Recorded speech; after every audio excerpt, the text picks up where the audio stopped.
کبھی بھی اپنے آپ کو ایسی بحث کے اندر شامل نہ کرنا جس کا نتیجہ بے ادبی تک پہنچتا۔ سارا دین حضور کی محبت کا نام ہے، سارا دین ادب کا نام ہے۔ اور اقبال علیہ رحمہ کا یہ شعر میں کئی مرتبہ اب تک پہنچا چکا ہوں۔ دین سراپا سوختن اندر طلب، انتہائش عشق آغازش ادب۔ طلب محبوب میں تڑپنے کا نام دین ہے، ادب سے شروع ہوتا ہے عشق پہ ختم ہو جاتا ہے۔ جو دین ادب سے شروع نہیں ہوتا اور عشق پہ ختم نہیں ہوتا وہ دین ہی نہیں ہے، وہ دین مقصود شریعت نہیں ہے، وہ دین مقصود الہی نہیں ہے۔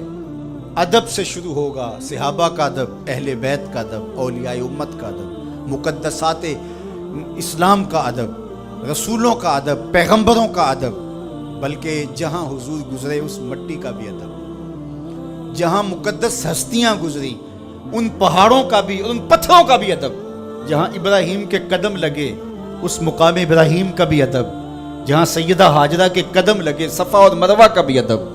دین تو ہے ہی ادب، سراپا ادب ہے دین۔ اللہ اکبر۔ اور اگر نگاہ ابو بکر نصیب ہو جائے تو اقبال کا ایک لہجہ اور دیکھیے۔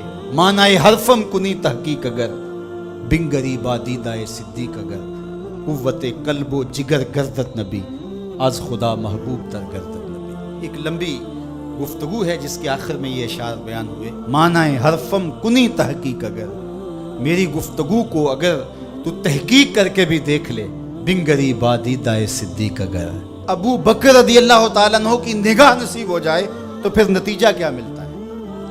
کہا کہ قوت قلب و جگر گردت نبی، از خدا محبوب تر گردت نبی۔ جگر کی قوت بھی نبی بن جاتے ہیں اور دل کی قوت بھی نبی علیہ السلام کی ذات بن جاتی ہے۔ حریم قدس میں بھی پہنچیں گے، بارگاہ ازدی کا قرب بھی نصیب ہوگا، وہاں بھی آپ کو نبی یاد آئیں گے اور حضور کو سلام کریں گے، حضور یہ در بھی آپ کی چوکھٹ سے ہی نصیب ہوا ہے۔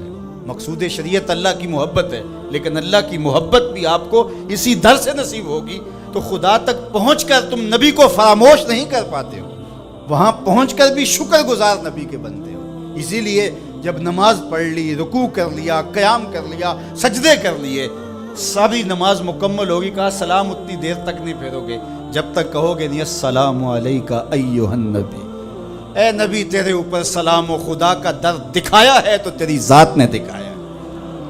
نماز خالص عبادت اللہ کی ہے نا، لیکن نماز کی تکمیل بھی اتنی دیر تک نہیں ہوئی جب تک حضور پہ درود نہیں پڑھ لیا گیا۔